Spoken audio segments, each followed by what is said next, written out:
প্রধানমন্ত্রীর সাথে দীর্ঘ সাক্ষাৎকারে কি দিয়ে আপ্যায়ন করা হলো আপনাকে? একটা তরমুজের জুস ছিল, এটা খুব দারুণ ছিল। ডাল খেয়েছি, আলু ভর্তা খেয়েছি, আর একটা ভাজি খেয়েছি, করলা ভাজি। আপনি চাইলে খাইতে পারেন। রাষ্ট্রনায়ক আমার কন্টেন্ট দেখেন, চিত্ত মিডিয়া দেখেন, এটা আমার জন্য তো অনেক বড় পাওয়া। আলোচনাটা বা কথা বলাটা শুধুই সৌজন্য সাক্ষাতে সীমাবদ্ধ।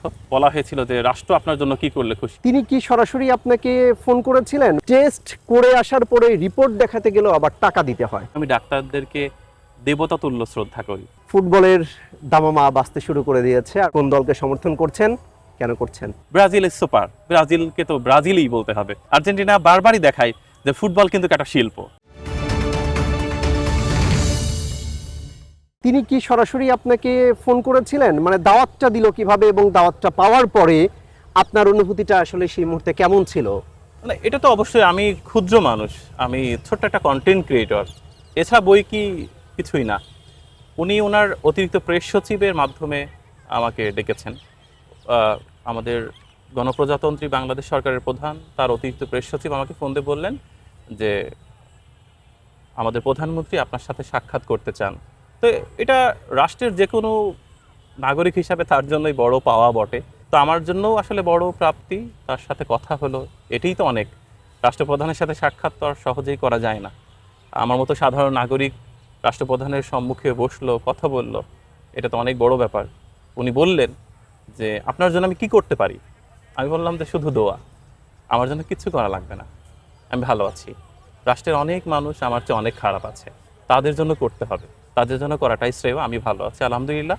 আমি আসলে কোনো দলের না, কোনো মতের না, আমি সবার। সেই জায়গা থেকে উনি বললেন যে আমি আপনার জন্য কি করতে পারি। আমি বললাম যে আমার জন্য কিছুই করা লাগবে না, আপনি শুধু দোয়া করে দিয়েন আমার জন্য।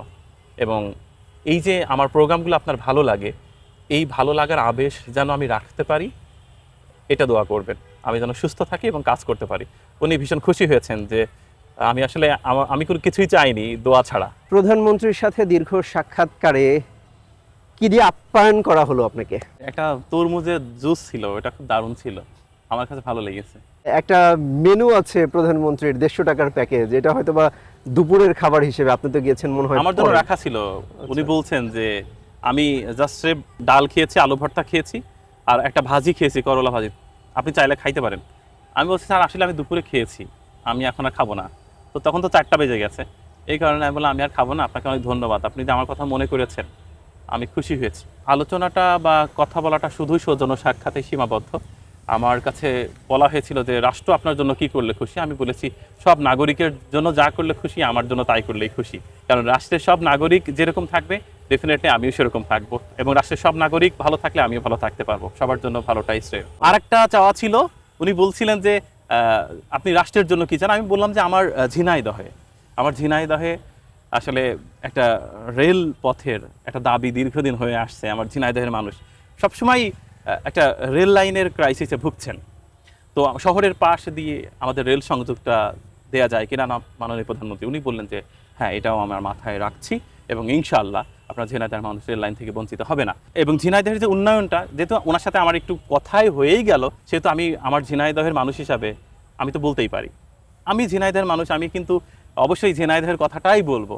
আমার ঝিনাইদহের অগণিত মানুষ যখন শুনবে যে মাননীয় প্রধানমন্ত্রী আমাকে ডেকেছিলেন, আমি তার সাথে 1.5 ঘন্টা বসলাম, আমি কি কথা বললাম, তো সেই জায়গা থেকে আমি বলেছি যে মাননীয় প্রধানমন্ত্রী আমাদের ঝিনাইদহের দিকে আপনি একটু সুনজর দিবেন। আমাদের ঝিনাইদহের স্বাস্থ্য খাতটা আরও যেন ডেভেলপ হয়, সেটি একটু নজর দিন। আমাদের ঝিনাইদহে একটা কৃষি বিশ্ববিদ্যালয়, আমাদের ঝিনাইদহে যে রেল লাইনটা সেটি যেন হয়। তো উনি বলছেন যে তোমার জেলাটাকে অনেক ভালোবাসেন, এবং অনেক কিছু আসলে চাওয়া হয়ে গেল জেলার জন্য।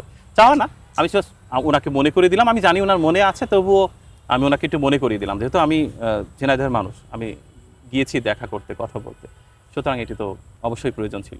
একটা বিষয় একটু জানতে চাই, একটু এই আলোচনার বাইরে, সেটা হচ্ছে সাধারণত আমরা ডাক্তারের কাছে যাই, ডাক্তারের কাছে যাওয়ার পর দেখাই, তাকে রোগের কথা বলি, উনি আইডেন্টিফাই করার জন্য কিন্তু টেস্ট দেন।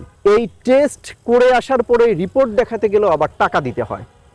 এটার যৌক্তিকতাটা কি আসলেই, এটা নিয়ে আমাকে একটু বলেন। কারণ অনেকেই আমাদের কাছে বলে যে ভাই এটা নিয়ে একটু কাজ করেন, এটা নিয়ে একটু কাজ করেন। এটা ডাক্তার তো যেহেতু তার কাজই হচ্ছে রোগ নির্ণয় করা, সেইটার জন্য টেস্ট দিয়েছে, এই যে টেস্টের রিপোর্ট দেখার জন্য প্রেসক্রিপশন করার জন্য আবার টাকা দিতে হবে কেন? এইটা আমার জন্য বলাটা দুরূহ। আমি খুব সাধারণ একজন মানুষ এবং আমি অতটা বিজ্ঞ নই। আমি কোনো কালে খুব ভালো ছাত্র ছিলাম না। ডাক্তারদের প্রতি আমার ভীষণ সফট কর্নার, ডাক্তারদের প্রতি আমার খুব ভালো লাগা এবং আমি ডাক্তারদেরকে দেবতা তুল্য শ্রদ্ধা করি। আমি ছোটবেলায় একটা জায়গায় পড়েছিলাম যেখানে এমনটি ছিল যে সৃষ্টিকর্তা মানুষের সাথে মানুষের মতো করেই থাকে না বলে তার প্রতিরূপ হিসাবে 3 শ্রেণীর মানুষকে পৃথিবীতে পাঠিয়েছেন। এটা হচ্ছে বাবা মা, আর একটা হচ্ছে শিক্ষক, আর একটা হচ্ছে ডাক্তার। ডাক্তার হচ্ছে সৃষ্টিকর্তার প্রতিরূপ, ঈশ্বরের প্রতিরূপ।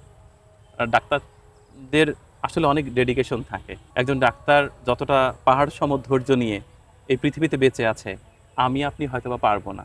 ডাক্তারদের প্রতি আমার ভীষণ ভালো লাগা, কারণ আমার মতো এরকম মানুষদের ডাক্তারি তো কোনো কালেই হতো না। তো ডাক্তার যারা হয়েছে তারা মহান আল্লাহর স্পেশাল সিলেকশন, না হলে ডাক্তার হতে পারতেন না তারা। এত ধৈর্য, একজন ডাক্তারের ঈদ থাকে না, পূজা পার্বণ থাকে না, তার ঘুমের মাঝেও একটা পেশেন্ট আসলে তখনই তিনি চলে যেতে বাধ্য, খাবারের মাঝে কেউ আসলে তখনও তিনি বিরক্ত হন না। তো ডাক্তারের পাহাড় সম ধৈর্য লাগে। ডাক্তারদের ব্যাপারে আমার খুব পজিটিভ ধারণা। আমি আসলে বিশ্বাস করি যে আমাদের দেশের ডাক্তাররা খুব মানবিক এবং আমাদের দেশের ডাক্তাররা অনেক বেশি মানুষকে পড়তে পারে, বুঝতে পারে। সেই জায়গা থেকে আমার নিজের দেশের ডাক্তারদের প্রতি আমার অনেক বেশি ভালো লাগা। এই যে কথাটা বললেন, আমি বিশ্বাস করি যে এই বিষয়টি ডাক্তাররা হয়তোবা একটু ভেবে দেখবেন যে তারা তো অনেক ভালো, তাদের কাছ থেকে মানুষের এক্সপেকটেশন অনেক বেশি। তো সেই ভালো লাগাটা আরও বেশি ভালো লাগায় রূপান্তরিত হোক। ছোট্ট একটা ব্যাপার যদি ঠিক করা যায় তাহলে খারাপ কিছু হয় না। আমার শহরের ডাক্তাররা সবাই অনেক ভালো, তারা কখনো এরকমটা করেন কিনা জানি না, সম্ভবত করেন না। আর কিছু ব্যাপার তো থাকেই, ডাক্তারদেরও পরিবার রয়েছে, সংসার রয়েছে, তাদেরও হয়তো বা একটা মেকানিজমের মধ্যে যেতে হয়। সবাই তো কোথাও না কোথাও একটা শেকলে বাঁধা। সেই জায়গা থেকেই আমার বিশ্বাস ডাক্তাররা মানবিক, আরও মানবিক হয়ে উঠবে এবং তাদের মানবিকতায় আমরা স্তম্ভিত হব যে সত্যিই তো ডাক্তার তো দেবতার সমান এরকম। ফুটবলের দামামা বাজতে শুরু করে দিয়েছে আর মাত্র কয়েকদিন পরেই greatest show on the earth. কোন দলকে সমর্থন করছেন, কেন করছেন? আমি আসলে ফুটবল নিয়ে খুব বেশি মাতামাতি করি না, তবে দেখি, ভালো লাগে। ফুটবল পছন্দ করে না এমন মানুষ সে তো হয় পাথর, না হয় রাস্তার উন্মাদ পাগল।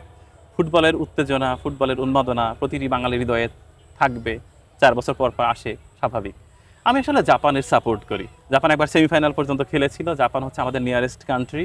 আমার মেসির খেলা ভালো লাগে, নেইমারের খেলা ভালো লাগে, ব্রাজিল দুর্দান্ত টিম, খুব ভালো লাগে। ফুটবল যে আসলে শক্তি সামর্থ্যের খেলা, ফুটবল যে আসলে কারিশমাটিক একটা গেম, সেটা ব্রাজিলকে দেখলে বোঝা যায়। ব্রাজিল ইজ সুপার, ব্রাজিলকে তো ব্রাজিলই বলতে হবে। এবং ব্রাজিলের যে টিম, রীতিমতো তারা আসলে ফুটবলকে একটা নান্দনিক পর্যায়ে নিয়ে গেছে, এটি বলার অপেক্ষা একদমই রাখে না। On the other hand, football যে একটা পরিচ্ছন্ন গেম সেটি আর্জেন্টিনা দেখিয়েছে। আর্জেন্টিনা বারবারই দেখায় যে ফুটবল কিন্তু একটা শিল্প, ফুটবল কিন্তু শিল্পীর তুলির আঁচড়ে আঁকা একটা ছবি, যে ছবিটাতে কোনো ভুল নেই, যে ছবিটার কোথাও একটি পাতা বাতাসে দোল খাচ্ছে সেটিও এঁকে দেওয়া যায়। ফুটবলের ওই মাঠ হচ্ছে আর্জেন্টিনা সেরকম করেই সাজায়। এবং মেসির পায়ের যে জাদু, সেটি তো সারা পৃথিবীর ফুটবল প্রেমীদের চোখে আটকে আছে, সেটিও বলার কিছু নেই। কিন্তু আমি আসলে সাপোর্ট করি জাপানকে। ফুটবলের উন্মাদনা, কারিশমাটিক ব্যাপার ছাপিয়েও দেশ হিসাবে জাপান ভালো লাগে। বাংলাদেশের অকৃত্রিম বন্ধু, বাংলাদেশের বিপদে আপদে সবসময় জাপানকে পাওয়া যায়, দারুণভাবে পাওয়া যায়। জাপান হচ্ছে দারুণ ভদ্র একটা কান্ট্রি, পৃথিবীর ঝুট ঝামেলার মধ্যে জাপান নেই, আমার তাই মনে হয়। আমার কেন যেন মনে হয় জাপানকে সাপোর্ট করে আমি শান্তি পাই। আমার এশিয়ান কান্ট্রি, বাংলাদেশের সবচেয়ে ভালো বন্ধু, তো যেহেতু বাংলাদেশের সবচেয়ে ভালো বন্ধু, সেহেতু ওয়াই নট জাপানকে কেন সাপোর্ট করবো না। জাপান একবার কোয়ার্টার ফাইনাল খেলেছিল, সেমিফাইনাল খেলেছিল, জাপান ভালো করবে, একদিন আরও ভালো খেলবে, এটা আমার বিশ্বাস। এবং জাপানের ফুটবলটাও আমার ভালো লাগে, কারণ ফুটবল যে শুধুমাত্র দৈহিক ব্যাপার না, জাপান সেটা প্রমাণ করে। ফুটবল যে শুধুমাত্র উচ্চতার খেলাই না, মানুষ যে ফুটবল নিয়ে একটা কারুকাজ করতে পারে, জাপান সেটি দেখায়। জাপানের খেলোয়াড়গুলো দেখবেন ছোট ছোট, খুব বেশি লম্বা নয়, বাট দারুণ খেলে।